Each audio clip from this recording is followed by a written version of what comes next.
আহ, আমার জানার মতে মামলা না, দুদকে কিছু অভিযোগ গেছে। আজকে আমিও সংবাদ মাধ্যমে দেখলাম যে দুদকে কোনো একজন ক্রিকেট প্লেয়ারের ভক্তরা গিয়ে মব তৈরি করে সেখানে অভিযোগ দিচ্ছেন।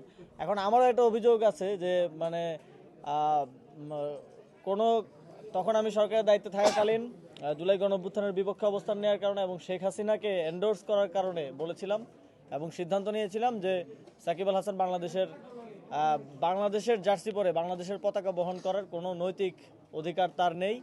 এখন সেটা যদি দুর্নীতি হয়, কাউকে যদি খেলতে না দেওয়া দুর্নীতি হয়, তাহলে সেটার জন্য আমার শাস্তি হোক, আমার কোনো সমস্যা নেই। এখন আমাদের আসলে খুবই হাস্যকর হয়ে যাচ্ছে বিষয়গুলো। সাকিব আল হাসানকে খেলতে না দেওয়ার কারণে তার ভক্তরা গিয়ে 1,000 কোটি টাকার দুর্নীতির অভিযোগ করলো এবং গতকালকে সারাদিন সেটা নিয়ে সব মোটামুটি মিডিয়ায় এক ধরনের মিডিয়া ট্রায়াল চললো।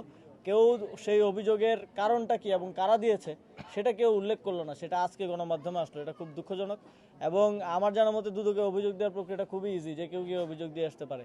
কিন্তু তারপরেও তাদেরকে কেন সেখানে মব তৈরি করতে হলো বা সেখানে কেন এইভাবে লোকবল নিয়ে, আমার ধারণা হচ্ছে এর পিছনে কোনো ধরনের উস্কানি অথবা ইন্ধন আছে।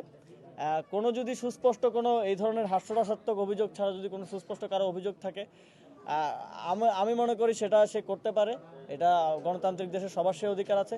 কার যদি আমার থেকে কোনো কিছু জানার থাকে, আমিও সেটা স্পষ্টভাবে, আর এখানে গোপনীয়তার কিছু নেই, সেটা স্পষ্টভাবে বলার জন্য প্রস্তুত আছি এবং সহযোগিতা করতে প্রস্তুত আছি।